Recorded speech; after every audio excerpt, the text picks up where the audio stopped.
Olha só, segundo os dados divulgados pelo IBGE, depois da ampliação do Auxílio Brasil para R$600 por parte do governo Jair Bolsonaro e a geração de mais vagas de trabalho, a desigualdade de renda entre ricos e pobres em 2022 no Brasil caiu para o menor nível de uma série histórica iniciada em 2012. O chamado Índice de Gini do rendimento domiciliar per capita, que é um indicador de desigualdade, caiu de 0,544 em 2021 para 0,518 em 2022. Roberto Mota, começo essa com você. Mota, sua análise sobre esses números.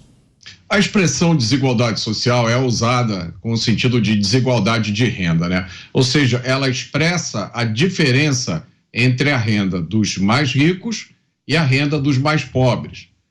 Muitos economistas dizem que essa não é a medida importante. Muitos dizem que a medida importante é a redução da pobreza. Percebam bem, num país onde todo mundo é pobre, não existe desigualdade, mas todos são pobres. O problema não é a desigualdade, o problema é a existência de pessoas que não ganham o suficiente para sobreviver. Hoje já se conhece a receita de redução da pobreza. Ela se chama liberdade econômica. Quanto menos intervenção do governo, quanto mais liberdade, mais desenvolvimento. Quanto menos impostos, mais desenvolvimento. O Roberto Campos, grande embaixador e economista, avô do presidente do Banco Central, costumava citar Hong Kong, que era uma ilha rochosa, que nem água tinha, e se tornou um dos maiores centros comerciais e financeiros do mundo através do livre comércio. Entre 1962 e 2014, o PIB de Hong Kong aumentou 10 vezes, o PIB per capita, já descontada a inflação. Hoje, apesar de ter sido devolvida pelo Reino Unido para a China comunista, Hong Kong ainda tem um PIB per capita maior que o PIB per capita do Reino Unido. Durante o governo Bolsonaro, a intervenção do Estado na economia foi reduzida, aumentou a liberdade econômica.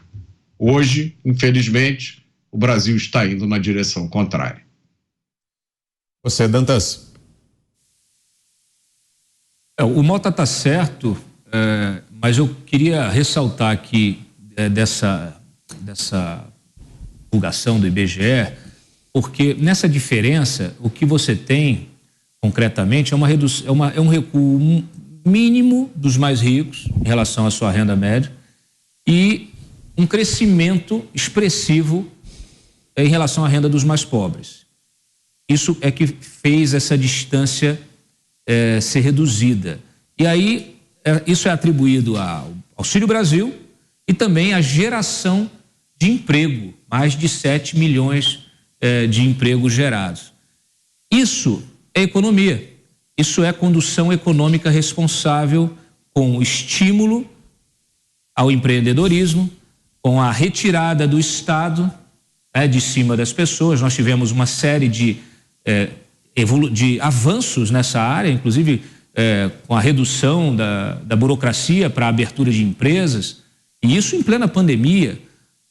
Nós tivemos sim esse apoio do governo para uma situação inédita, que foi a paralisação da economia. Quer dizer, tudo isso é sob um regime distinto, sob uma situação de temperatura e pressão, condições de temperatura e pressão extremamente diferentes, difíceis, e mesmo assim você teve uma condução da política econômica que obteve o melhor desempenho em 10 anos, desde o início, aliás, da série histórica desse tipo de medição. Esse resultado, ele não é isolado. Nós tivemos o próprio Banco Mundial divulgando semanas atrás que o Brasil teve o melhor desempenho justamente em lidar com a pandemia na área econômica. Nós tivemos um governo que terminou nessa área com uma série de conquistas, com a inflação caindo, com o desemprego caindo a níveis recordes, com até a regularização fiscal, né? Você teve ali um superávit fiscal, as contas do governo fechando com superávit. E isso se inverte de uma hora para outra com o governo Lula, mas assim, de forma radical, com um abandono total da política econômica, dos fundamentos econômicos, com ataques diários ao que resta, né?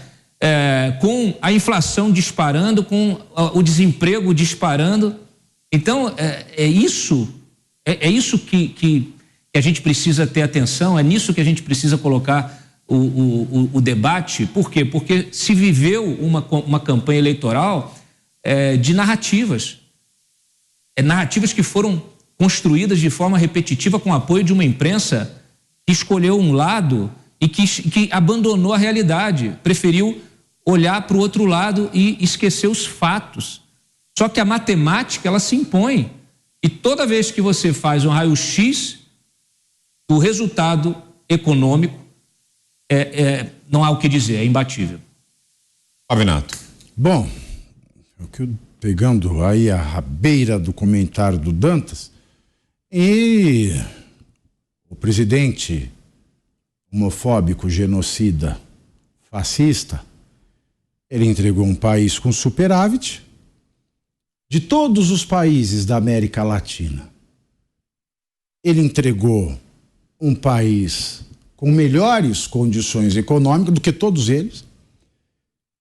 Agora nós vimos pelo índice Gini, um país com a menor desigualdade social na sua média histórica, desde que o índice começou a ser medido em 2012, com mais pessoas fora da miséria. O único país em que a fome diminuiu e não aumentou. Um país que, como chegou à conclusão ontem, era ambientalmente mais sustentável do que esse de Lula até o presente momento, porque a União Europeia já aumentou o tom contra o Brasil. Ou você cuida do desmatamento, ou nós não vamos fazer mais negócio com vocês. Que negócios são esses? Negócios fechados com o presidente Jair Bolsonaro. Ou seja, aos olhos da União Europeia, o Brasil era ambientalmente mais sustentável que Lula. Olhando tudo isso, o que dá para falar? A única coisa que dá para falar é que a gente era feliz e não sabia.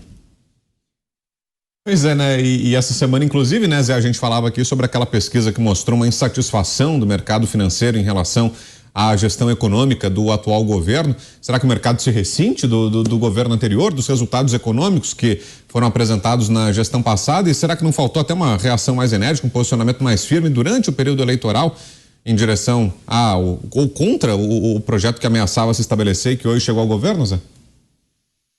Pois é, as promessas, né? Para você ter uma ideia, o governo anterior, o Paulo Guedes, recebeu prêmios e avaliações externas de que foi o melhor ministro durante a pandemia, apresentou resultados positivos exatamente nesta mágica de jogar dinheiro exatamente na base da economia, nas mãos das pessoas. Pesquisei mais uma que mostra que melhorou o quadro, dobrou a renda dos mais pobres. E uma parte bem sensível, 5% dos brasileiros, o que dá ali cerca de entre 10 a 20 milhões de brasileiros, né? Eles estão numa situação muito complexa, muito difícil. São os miseráveis, abaixo da pobreza, abaixo da linha da pobreza. E esse pessoal é que foi muito beneficiado pelas políticas do governo anterior. A renda básica para sair desta linha da miséria e entrar na pobreza é de R$90 mês per capita, né? A renda familiar, R$90 per capita mês. E veja bem, isso parece pouco para alguns, mas isso é muito dinheiro para quem está na miserabilidade. É quem está passando fome, mora em situação de rua e assim por diante. Então, esta economia melhorou muito, porque o dinheiro desta mágica chamada Auxílio Brasil. Veja bem, o governo Lula já fez um tipo de distribuição de renda através de empresas. Qual era o raciocínio? Vamos contratar empresas para fazer obras em estradas e tal, e esse dinheiro vai chegar nas mãos dos brasileiros através de salários e tal. Só que é o seguinte, quando se aplica numa construção de estrada, de uma barragem, você contrata a empresa e essa empresa contrata funcionários, mas pelo meio do caminho fica o 10%, que é aquela parte que a gente sabe que acontece por aqui, em alguns casos até mais, ficam altos lucros e, evidentemente, alguns roubos no meio do caminho e altos lucros dos empresários e sobra muito pouco para o salário. Esta mágica do Auxílio Brasil não jogou dinheiro exatamente na raiz. E a economia cresceu de baixo para cima e mais, melhorando as micro-regiões.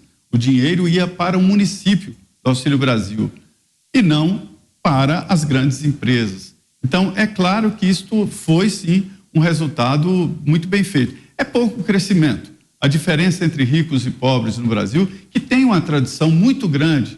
A tradição do Brasil é de ter uma dificuldade de aproximação. Mas veja bem, hoje aqui o CDL, o Clube de Diretores Lojistas, está distribuindo pizza.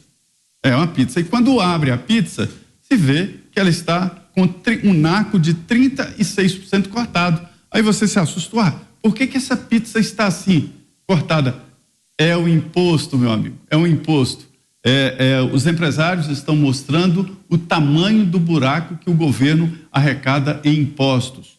Hoje, pizza, né, com esses 36% cortado, na semana que vem, postos de combustível, vendendo gasolina sem o imposto, ou seja, muito barato, e é essa bola, esse bolo de dinheiro do imposto é que está sendo desaparecido. Se fosse aplicado ali na base, esta diferença, isso sempre vai existir, mas seria bem menor.